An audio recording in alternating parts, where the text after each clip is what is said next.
This is one great privilege for me, and I am meeting you in a special way today because I remember my time when I joined here in Mysore University in the year 2007. I also came and then attended orientation program like all of you. So today I am happy that I am, and with this little knowledge that I have, I want to discuss with all of you. It is not something new that I am going to share to all of you. You all know my topic for today is education and ethics. This is just a simple common topic for all of us. As I have said, you are all aware of what is all about education and then ethics. But as this topic has been assigned to me, I want to share what I have with me to all of you. So it's a great privilege and honor for me to talk to all of you, and then let us have this session together. And then if you have anything, you can come out with your queries. That will be very much appreciated. And as I have said, education and ethics is my topic. Education, what is all about education, you all know. But what I have here is education is the process of learning and acquiring of knowledge and then skills. That is very true. So this is the process of learning, and then this is the process of getting skilled. Through education, we learn a lot, and also we keep ourselves okay with the society and also with what you are doing. Education plays an important role in modern society. You all know, without education, it is not possible for anything to grow or to develop. So it says that education is very important in this present society. And education makes a person enlightened and well-mannered. With the concept of education, with the knowledge of, or with the learning of education, we got enlightened. And also it keeps us well-mannered. What we are to do and how we are to go ahead, this education will teach us, and education will help us. Education also helps people develop good characters, character traits, or character developments. So education also will help us to grow with a good characteristics, traits, and also with character development. And I want to say few things about how these great thinkers and then philosophers talks about education. According to Aristotle, great philosopher, as I am from the background of philosophy, I want to share with all of you what Aristotle says about education. Aristotle says that education is bitter, but its fruit is sweet, he says. I think that is very, very nice and also very interesting. Education is bitter, but its fruit is sweet. Let me tell frankly to all of you, see, nobody likes to open the books, and then nobody likes to go and then study all the times. See, it is very difficult to start. I think this is not new to all of you also. This is from my own experience also. It is very difficult to start with studying and then with reading or to get knowledge. But once you start opening your books and then start studying, then you'll come into the track of studying, and then you will come into the track of reading. So that is, I think, very, similar to the point what Aristotle has pointed out here. Education is bitter, but its fruits is sweet. So to get started is little difficult, but once you have started, then when you come into the line, then you are okay with what you are doing and then what you are learning. So starting is difficult, but when you started, then you will get the good result of start studying. And here is also another important philosopher, American philosopher by name John Dewey.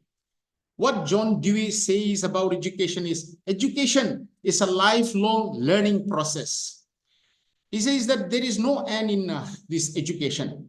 There is no any limit or a specific end of this learning or doing education. So it's a lifelong process of learning, it says. I think this is very true. Nobody can claim and then nobody can say that I am well perfected in the line of education, or I have everything, or I have learned everything. I think nobody could say that, because I believe also that till we die, till up to the end of our life, we have to go on learning. So I want to tell you something about my experience. Before coming to Mysore University, I was a teacher in one of the college in Northeast. I am basically from Manipur. So after my research, I joined one college as a part-time lecturer. So when I was there in that college, I enjoy teaching to this undergraduate student. And my college principal, he told me, and then he approached me that, Daniel, please, you continue here and then you be with us. Don't go from here.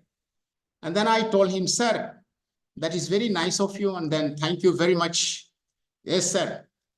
If at all, say, to be in the college or to be in the, say, in the undergraduate teaching, I will not go anywhere, but I will be here with you, and then I will continue here. Even if other colleges offered me with much higher salary or whatever, I will not go, but I will be with you here. I promise that. But sir, I want to make one special request to you. If I get the opportunity to go and then join universities, then I want to request you to please kindly allow me, sir. I requested this. And then finally he says, oh, that's okay, fine. If that is the case, then sure. If you are getting any opportunities to join universities, then we will not stop you. I will not stop you. But as you say, if not in universities, then you will continue here. That is one great encouragement he told me. So I said, okay, sir, thank you very much. And I told him that. But with not much time, I was appointed here in Mysore University. So finally, I disclosed my appointment to my principal. And then I told him, sir, I don't know what to tell you, but since I have already requested, if I am to teach in the college, then I will be here with you. But as I told you, if I get any opportunities in universities, you must allow me to go. So finally, I got an appointment order in Mysore University. So kindly allow me to go. And he was not very okay, because we were together for more than 1 year. It's almost 1.5 years. So, but since this was my request, and he says, okay, then finally he allowed me to go. See, I want to tell all of you why I wanted to come to university is not because of any other reasons. It's not that I know everything and then I want to come to university and then I want to teach here in the university like that. It is not like that.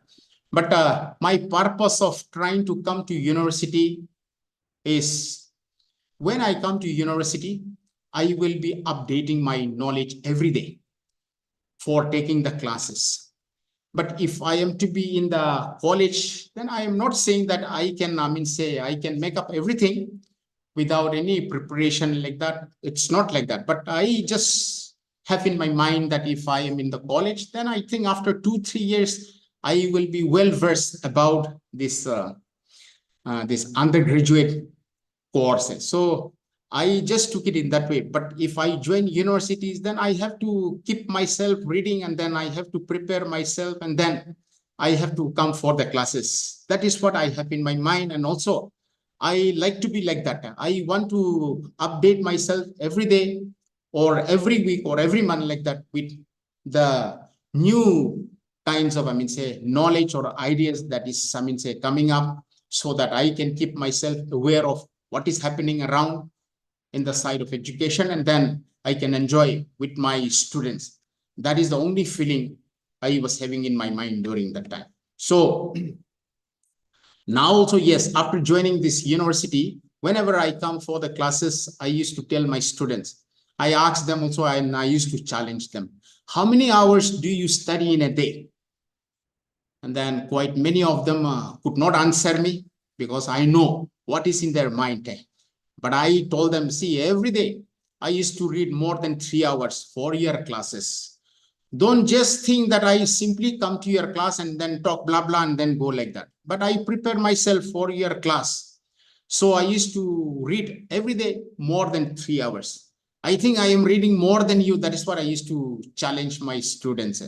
So with that idea, I have the desire to join universities. So finally, I joined here, but I am saying here to all of you that it is not that I know everything after joining here and then I am going on like that, but I am learning every day through my studying. And also I told my students also, I am learning from all of you also. Don't take me that I know everything and then I am here to teach you, but we are learning from each other. Though you are my students, but I still learn many things from all of you. So this John Dewey statement or John Dewey definition on education is that education is a lifelong learning process. So it will go on. Nobody can say that here ends my learning, here ends my educational, system. Nobody can say that. We will all go on and then till we die, we will be learning and then we will be knowing or we will be updating our knowledge. And I am sure you all must be aware of Socrates. Socrates, one very important philosopher. What he says about education is we must realize that there is a world of knowledge to be accessed. He says that we must realize that there is a world to be accessed with knowledge, but we must also humble ourselves and then admit that we know not everything already. See, what is this? Socrates, he says that there is something about knowledge to be accessed, to be learned, but we must also humble ourselves. We must also submit ourselves, and then we must also surrender ourselves that we know not everything already. That means we are still in the process of learning. You are still learning and I am still learning. So this is also very true.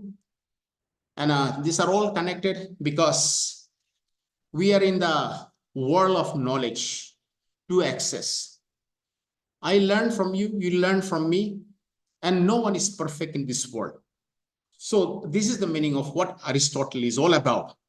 But we must also humble ourselves that we are into this world to know more. But we are not supposed to. And we can't say that I have learned everything and then I know everything. That is a kind of mistake. So education should help people develop critical thinking skill and good moral values. So education also should help us. And so it will take us into critical thinking to develop ourselves. Education and then ethics, they are well connected. Both goes together. Now I have said a little bit of education and then what is all about ethics now? As I have said, ethics is also not a new word, or this is not a new thing for all of you also. So ethics comes from a Greek word, ethos. Ethics is, yeah, please, I want to request you to please kindly mute your yeah.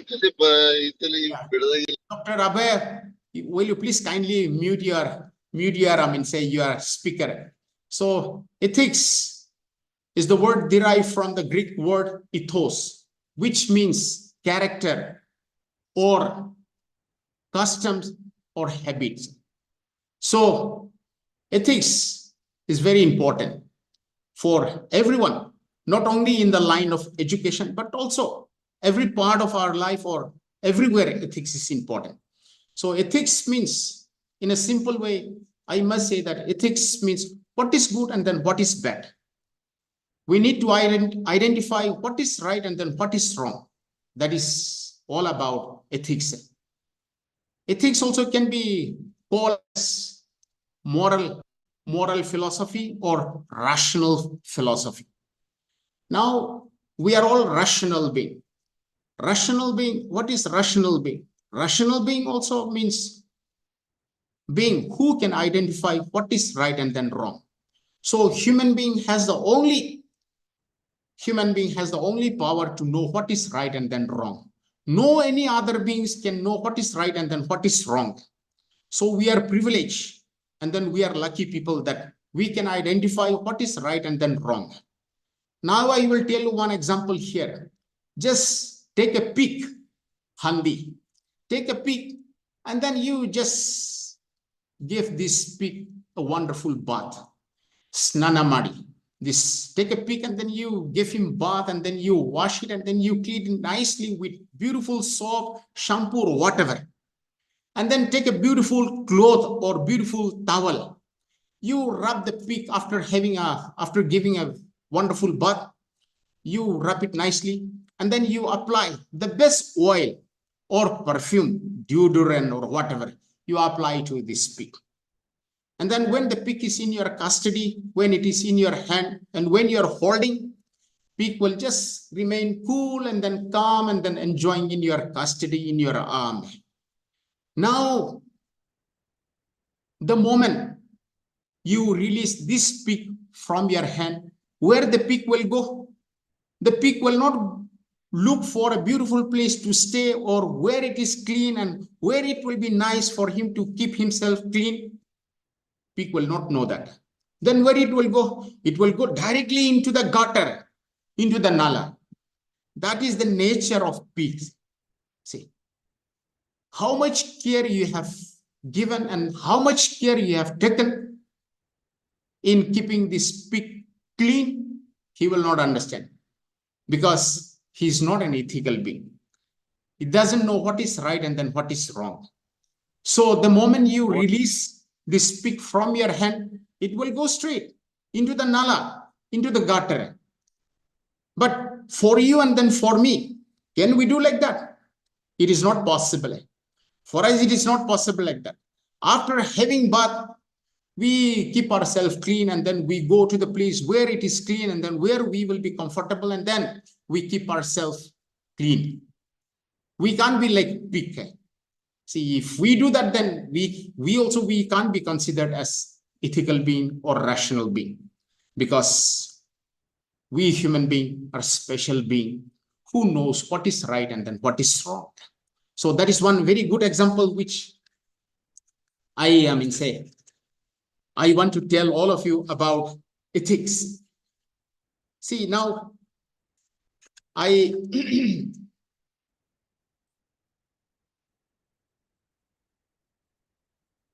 and also something which I want to share here is I used to tell my students also.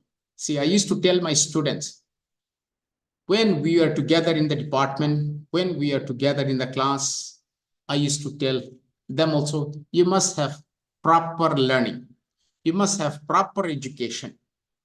See, if you do that, you will be happy.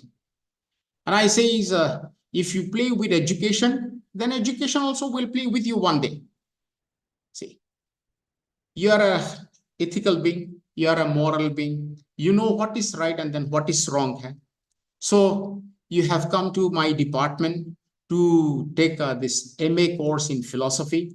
So after taking admission and then after joining this department, it is your duty, it is your responsibility to come for the classes regularly, and then what you should do in the department or what you are supposed to do when you are here as a student. So I told them, if you don't come and then learn properly, and then if you play with education, then one day education also will play with you. What is the meaning of this?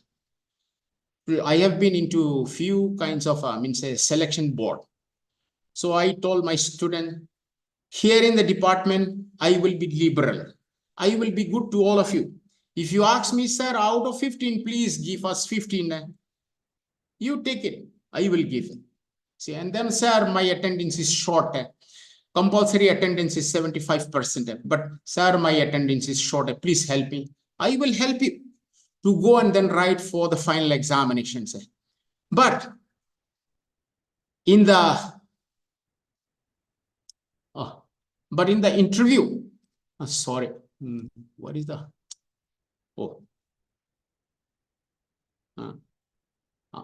yes, sorry. But if I happen to be in the interview board, then there I will catch you. I will not leave you. That's what I told them. I will be thorough with what you have learned, and then you will have to pay the price there. In the department, I will be very liberal, and then I'll be very, say good to all of you. But when it comes to kind of selection like this for, say, for assistant professor or for any other job, if I happen to be the members there in the selection committee, then there you must do your best. You can't tell me that, sir, please help me and then give me grace marks, or please select me, or please take me. You can't say like that. So that is the meaning of what you must learn properly. And then you should not play education, because if you play with education, then education will also bounce back to play with you. So that is what I used to tell my students. And also now I want to tell you one more example also. See, ethics means what is right and then what is wrong. Okay? So now you never study. This is what I used to tell my students. You don't study, and then now when examination comes, you have nothing in your mind, in your brain.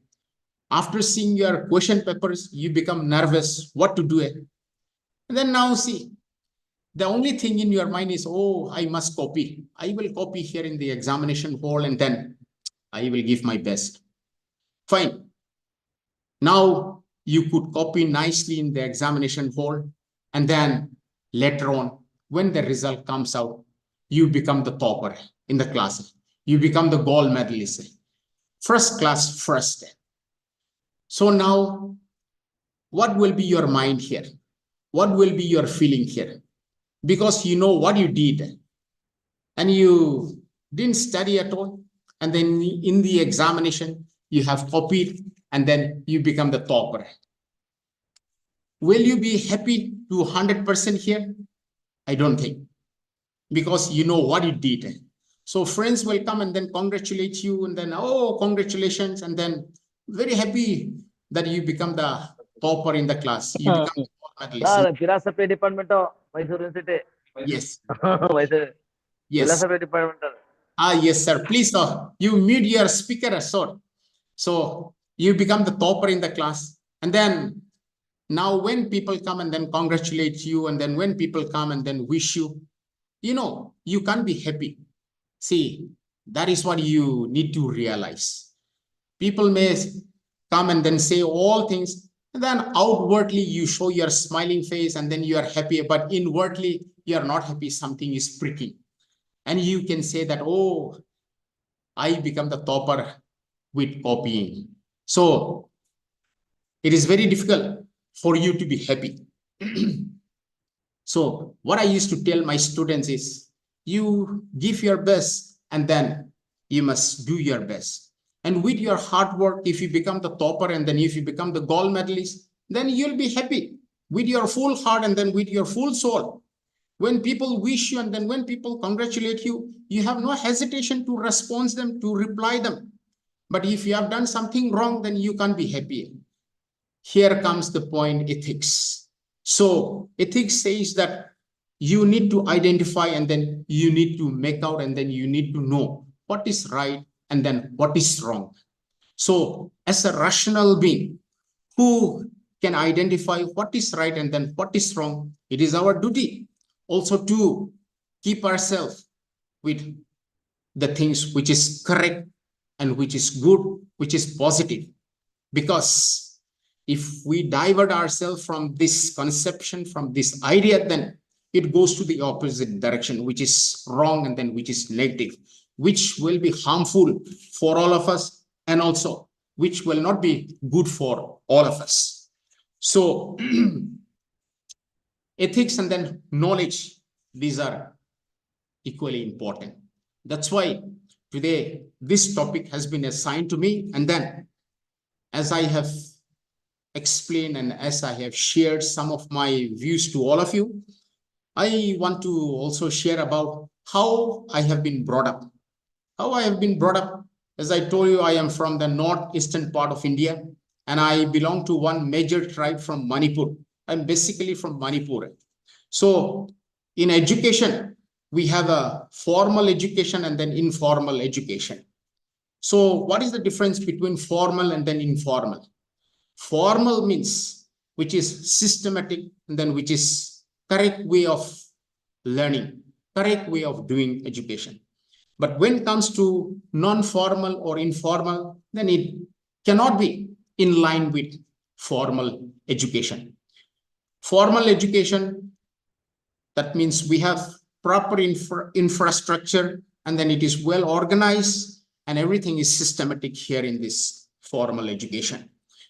Like school, colleges, universities, you have proper location, you have proper places where you can have your education.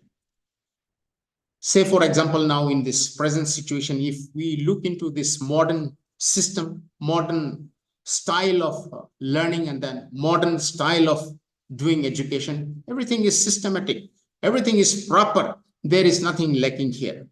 But when you compare to the non-formal and then informal education, this is little different from formal system of education, because here we have structures, but we don't have systematic or proper way of learning. Then now I have experienced this informal education. I am from a little, say backward areas. So when I was young, I joined this informal system of learning, informal system of education. So here how we learn, we have no schools, we have no colleges, and we have no universities.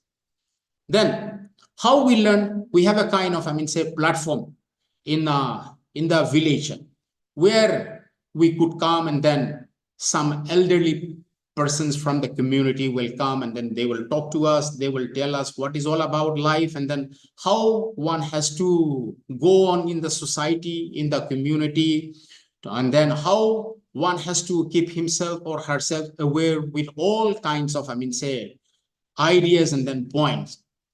So common platform means we don't have chairs, or we don't have, say proper place kinds of, say place to sit. We sit on the ground, on the floor. We listen to the elderly people who were teaching us, who were giving us all kinds of knowledge. That is one kind of, say learning. And another one is called dormitory. Dormitory, I think you all must have heard what is all about dormitory. Dormitory is a kind of common place where young boys can come together and stay in a place where there is an owner who is, giving a space for young people to come and then spend the night, and then have a kind of, say learning from the elderly people or from the group itself. In the same way, even there was a famous ladies' dormitory where they can come and then learn about how one should go ahead with their life. There, all kinds of knowledge will be imparted, say how to weave, how to stitch, or how to kind of, say do knitting and all like that. All kinds of learning will take place even in the ladies' dormitory. It's not a kind of, say combined system. There is no combined system like that. For boys dormitory, it is only for the boys. When it is for the girls, it is only for the girls.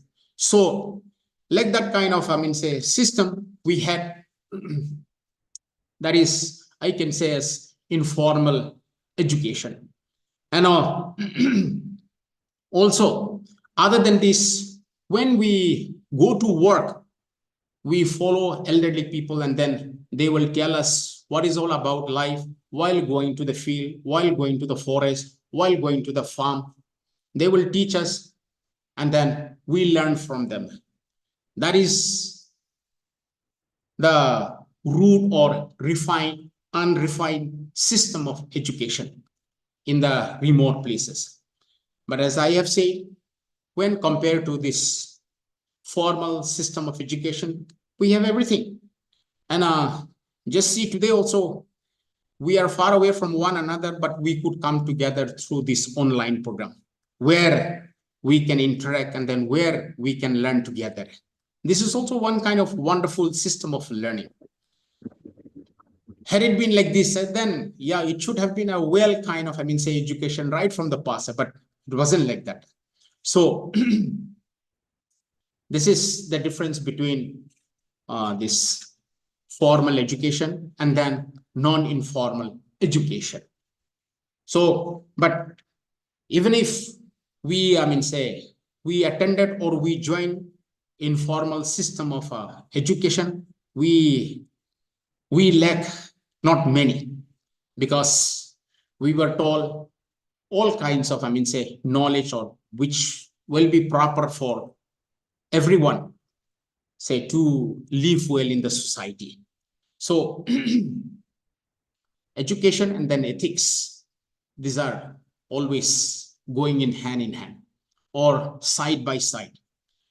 And as I have said, when we are not into the system properly, then ethics will tell us that you are not right. Or when we are doing the correct things, then ethics will tell us that we are in the right direction. So as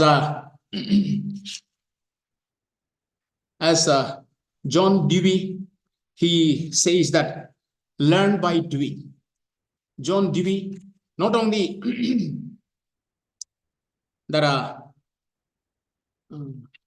say that education is a lifelong learning process, but also he says that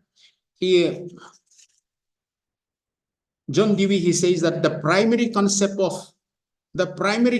of this educational philosophy is that students must learn by doing. So now here, what is the meaning of learn by doing? Learn by doing until and unless we involve ourselves in the process of this learning. It can be through experiment or through our day-to-day kind of experience. It will not be of, say, good learning. And now I used to tell my students also, see, it is good sometimes to make mistake. And when you make mistake, and then when you start blushing, when you start flushing, and then you become red, and then you become nervous because of something which was not correct, what you have said, then you will not forget that. You will not forget that, because you have learned with a special kind of learning. So this kinds of making mistakes and then learning from your own mistakes, that is also very important. That is also very necessary. But there is a saying that don't learn from your mistakes, but learn from other mistakes. It says, don't learn from your mistakes, but learn from other mistakes. Why do people say that you must not learn from your mistakes? Because if you learn from your mistakes, then it will be too late. But when you are learning from other mistakes, then you can be acquainted with, or you can have that perception of what is been, say, committed by another person. So if you learn from other mistakes, then it is a kind of lesson which you can make yourself into the correct path. So sometime, but it can't be all the time that we have to learn from other mistakes. We also need to learn from our mistakes. So here John Dewey, he says that you must learn from your, say, doing, from your experience. So sometime, as I have said, as a human being of, say, like blood and flesh, we make mistakes, but we must also learn from there, and then we need to correct ourselves, and then we need to go ahead, and we need to keep ourselves, say, well with what is right and then what is wrong. And also, as I have said, we are the only rational being who can understand what is right and then what is wrong. There is no any other kind of being. So sometimes people do say that, oh, sir, there is one parrot which is talking there. Parrot can communicate with us also. We can go and then talk to this parrot. But from where that training comes out, that training comes from human being, not from the parrot itself. Parrot cannot learn like that. But we are the people, or we are, say, responsible for that parrot learning. So no any other animal, no any other being can be like human being. Other beings may go to certain extents of, say, showing their expertise or doing, say, like human being, but it can't be like human being. And also in the kind of, say, like electronics kind of learning. Now people say that, oh, I don't need to go to class, and then I don't need to go to seminars or conferences or whatever. I can learn from the online, I can learn from computer, I can learn from internet, everything is available there. So I don't need to go. But that is not correct. So this is what I used to tell my students also. See, it can't be like that. You need to come for the classes. Okay, fine. You can learn many things from this website, from internet. But who is creating all this into computer? Who is giving all this knowledge into computer? We human beings are doing that. It is not from the computer that everything is coming out like that by itself. So there is a special kind of software where human being feed it into this software, all kinds of learning. And then now, yes, everything is on our fingertips. When we open internet, and then when we open to any kinds of website, then yes, if there is anything to be learned, or if you have anything to learn from this, it comes out very easily. To be frank with all of you also, yes, I also did that. Before coming here for the class, I also opened to certain website, and then I learned many things about what is all about education, and then what is all about ethics. So I told my students also that when you are sitting at home and then you are learning by self, then you are still lacking something. You need to come to the class, and then you need to listen to your teachers, and then you need to be there in the class lectures, because you will learn something new from there. If you are all alone at home, and then if you are all alone doing you are learning, you can learn. You may, say, get everything from here and there, but still you are missing something. So I told my students also, coming to the class, sitting with your teachers, or say, being with your teachers in the class, that is very important. Something which you can see from the internet, or something which you can find within yourself, you learn just a single word or a single point from your teacher, being with him in the class. That is very necessary and then very important. So I think this is, one important point which I want to share all of you, because you all are also like me. We are all together into the teaching field. So this is what I used to tell my students, because present kind of, say, students, many are, say, very sometime, say, irregular, and then they want to take it for granted that even if I don't come to class also, I can learn from anywhere. Now everything is here. I can open my mobile, or I can open my computer, and then I can learn everything from my mobile, and then from my computer, like that. But that is very true, but it cannot be a complete learning. But as I said, that learning cannot be, say, perfected, or nobody can claim that I have learned everything and then I don't need anything more now. Nobody can say that, because learning is throughout our lifetime till we go away from this world. And every day, every new class or every new session, we are learning something new. And also, we can't just suppress our students that, oh, you don't have to, say, talk in the class and you should not talk. You must listen to what I say here, and then we can't suppress our students also. We need to let them open out what they have in their minds, and then we can have a kind of, say, discussion in the class. And then I can tell you, this is that I also learned many things from my students. And also I told my students also, just because I am called as Dr. Daniel, that I have done my PhD, you may think that, oh, my teacher, he's a doctorate, so I think he knows everything. No, it's not like that. I have done my doctorate in philosophy. And if I am to tell you from this, say, from this very big room, just take a needle and then you just touch the ground and then you prick somewhere. Now, is it possible for you to find out where you prick? Krishna ಗೌಡ್ರೆ ಮಾತಾಡ್ಕೊಂಡವ್ರೆ. It is not possible. So it is like that. So I told myself also that I'm not proud of, or I don't exaggerate myself that I know everything. See, I have just done from one very small, say, corner for my degree, and then also for my research purpose. So still I am learning. And as I have told all of you also, that when I was also in the college, I want to come out from that college, not because I am smart or I am good or like that, but I want to update myself every time with what is happening in this present situation and then in this present environment.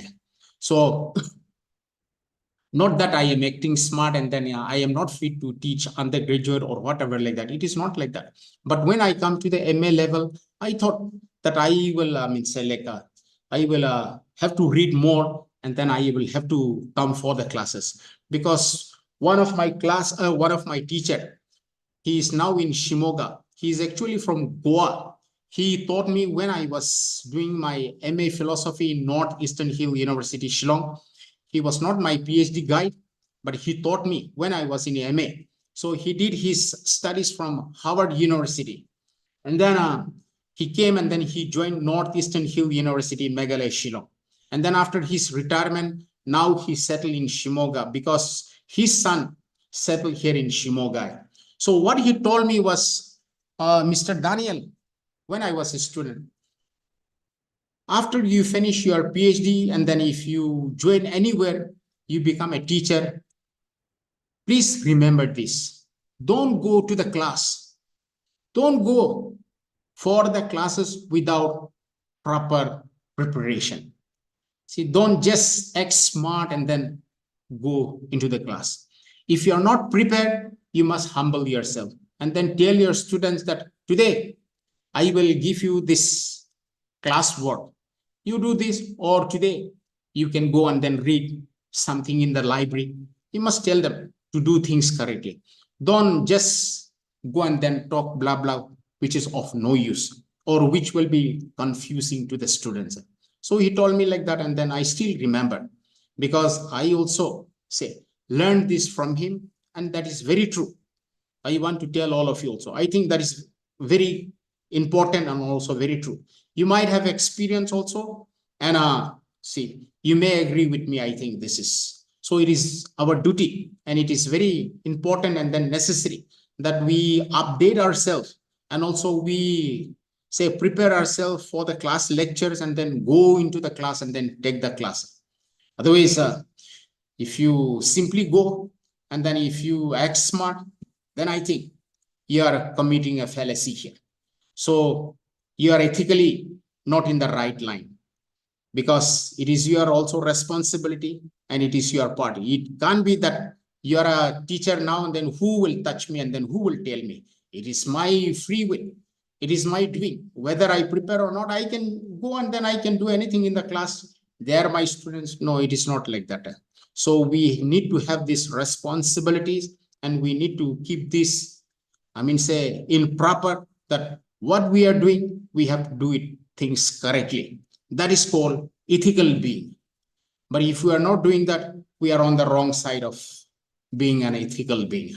So ethics is also very important. That is, I mean, say, not say, I can't say in a kind of, I mean, say in a simple way that it is very absolutely and then it is purely important, because as a rational being who can understand what is right and then wrong, we have to use our mind and then we have to use our power, this thinking power. So we need to do what is, I mean, right and then what is wrong. So if we are not doing that, then we are not in the right path. As I told you before with the example of pigs. So as a rational being, we know what we need to do and then what we should do and then where we should be. Animals can do anything. And also with the other example, some animals, when we train them, they can go to certain extents of behaving like a human being or like a rational being.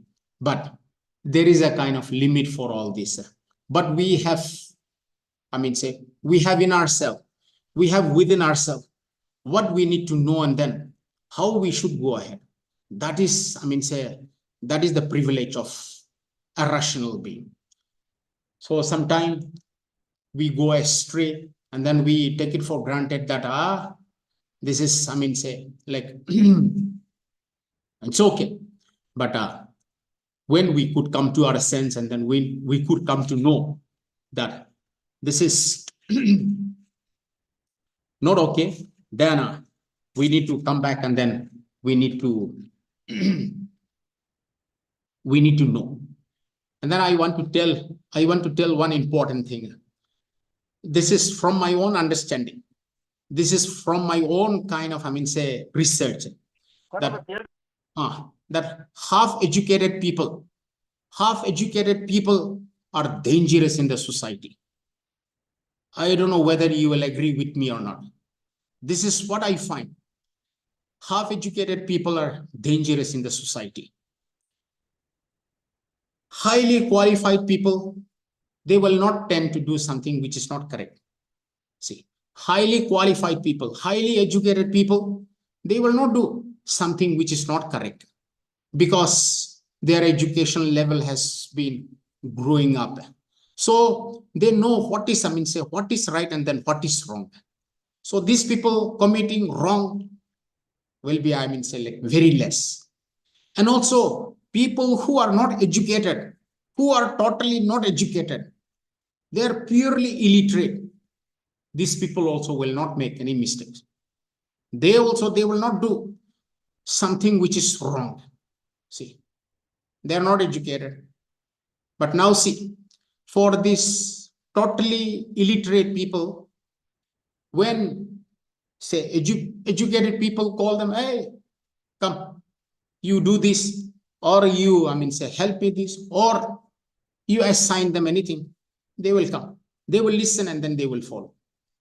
They'll simply come and then they will do.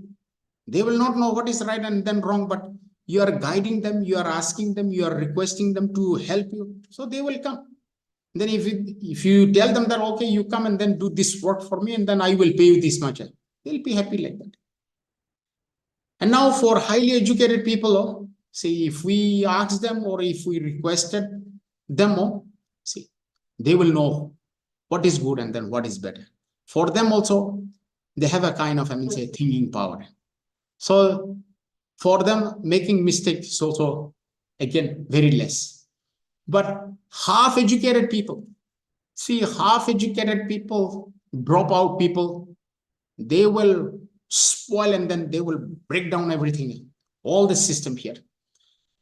I want to request all of you, please go into the observation of this, whether this is really true or not. Half educated people.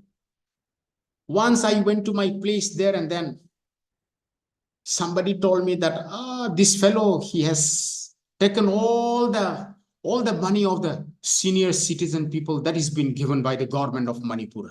And then I said, how this is possible? Oh, sir, we don't know. He has taken away all the money for the senior citizen people, which is only for the senior citizen people. Because government knows that these senior citizen people, they are helpless.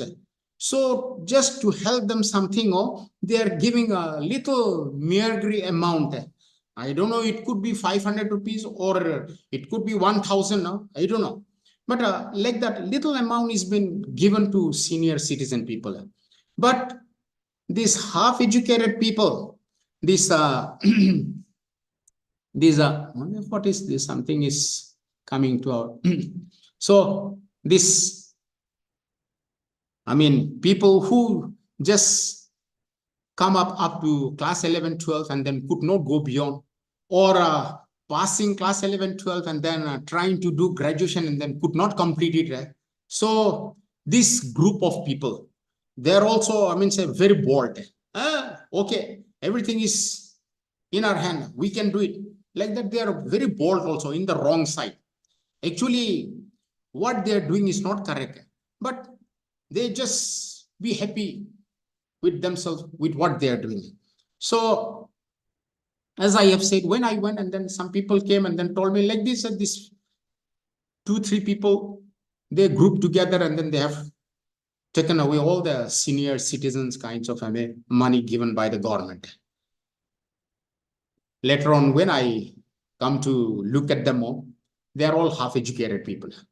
They learn something, but they are not, I mean, say, going up, or they are not at the lowest. They are in the middle of this very low and then very high people in between. So these are the people who is doing everything and then breaking down the whole structure of the society. So now, what do they get? They are getting the curse of these senior citizen people. Am I right? See, they are getting the curse. So these senior citizen people, oh, where our money gone? Who took away our money? And when they come to know that these are the people, they curse them. So, see, this is what we need to know. So we are not here to get the curse of people, but we are here to do something which is right. And we are here to help people. So you all, including me, being educated, and we are into the system of education, and we are into the line of, say, to do something good for our society, with our students, with our institution. It is our moral responsibilities to think correct and then do correct. This is something which we need to ponder upon. We need to understand, and then we need to know what is our role and then what is our responsibilities. So, as I have said, education and then ethics goes side by side. We can't leave ethics and then we can't leave education also. Both are equally important. So I want to tell you a little bit of, I mean, say, if I could put my topic as philosophy of education and then ethics. I, being a philosophy teacher, I just want to tell just what is all about philosophy. Philosophy is also all about, say, learning something new and then something in purity. So sometimes people ask, I'm basically from science background. I did my BSc Botany honors from Delhi University. And then after completing my BSc Botany honors, I happened to join MA Philosophy. But initially, I was not interested in joining philosophy. So one of my senior friend who is teaching philosophy there in Northeastern Hill University, Shillong, requested me, Daniel, please come and then you study philosophy. Since you are not doing anything, I was preparing for some competitive exams. So I said, no, sir, I don't like to study philosophy. Then he requested me again, hey, please come and see. I said, no, philosophy is not the kind of, I mean, say, subject I am interested. So, sir, please, I can't study philosophy. If at all I want to study arts, then I will study only political science and then history, no any other subject. But he keep on insisting, and then finally he told me, you come, I will pay your admission fee and also for your fees also. Sir, okay, I am not from a rich family, I am not from a well-to-do family, but that part too I will manage and not a problem. My family, my parents will give me, but I don't want philosophy. But he keep insisting and then insisting, and then finally he told me, you come and then you join and then you see, and if you are interested, you continue, and if you are not interested, you can come out from the middle of the course. Then I finally joined, and then what happened? I got stuck there, and then I built up my interest in the study of philosophy, and then I went on, and then I completed my MA philosophy, and then when I wrote UGC net, I cleared GRF also, and then I joined PhD program, and then finally I landed here in the Department of Philosophy. So now I don't know any of you are here from this philosophy subject or philosophy background, but I want to tell you. So now people ask me, what is philosophy? See, if you are not from the subject of philosophy, if you say that philosophy means love of wisdom, love of knowledge, then I will give you 100 and then 100. See, if you could answer me now, what is philosophy? Then if you could answer me, philosophy means love of wisdom, I'll give you 100 and then 100. But after hearing from me, what is philosophy? And then if you answer me, what is philosophy now, after I explain to you what is all about philosophy, and then if you answer me, philosophy means love of wisdom, sir, then I will give you now from 100, 0. See, you'll be surprised. Sir, why? Before you say philosophy means love of wisdom, you gave us 100, 100. But now you said philosophy, what is philosophy? And then when we answer you, love of wisdom, you are giving us 0. What is this? See, now let me tell you, philosophy, after coming to the study of philosophy, or after hearing what is philosophy, you must answer properly in a deeper way. So philosophy means philosophy is the study of any branch of knowledge. Philosophy is the study of anything by involving certain methods like reasoning, arguing, debating, quarreling. See. Listen carefully. What is philosophy now? Philosophy is the study of any branch of knowledge. Philosophy is the study of anything, but come out with clarity and purity of that knowledge by involving certain methods called reasoning, arguing, debating, quarreling. As I told you, with all these methods you involve and then come out with clarity and then purity. That is philosophy. So what is different here from this education? Education also same thing. Education also involving yourself into the knowing of any knowledge in purity and then in clarity. So education is also all the same like philosophy. So now philosophy here it says that you must know things in clarity and then in purity. Then people ask me, sir, philosophy can be taken in par with science. No, it is not. It is not possible in that direction, because science involves experiment and then practical system of learning. So here making mistakes is very less. But in philosophy, you can make many mistakes. But when you are trying to know something, then you must put the best effort and then come out with proper knowledge. That is philosophy. For example, now see, 2 plus 2 is equal to 4. Now, if I tell you now 2 plus 2 is equal to 4 is the only method to get the answer 4, then I am committing a mistake. Right or wrong? See. Now, if I say that 2 plus 2 is the only way to get the answer 4, there is no any other way, there is no any other line, or there is no any other part to get the answer 4, then I am making a mistake here. Now you can tell me, no, sir, 3 plus 1 is also equal to 4. There is another way.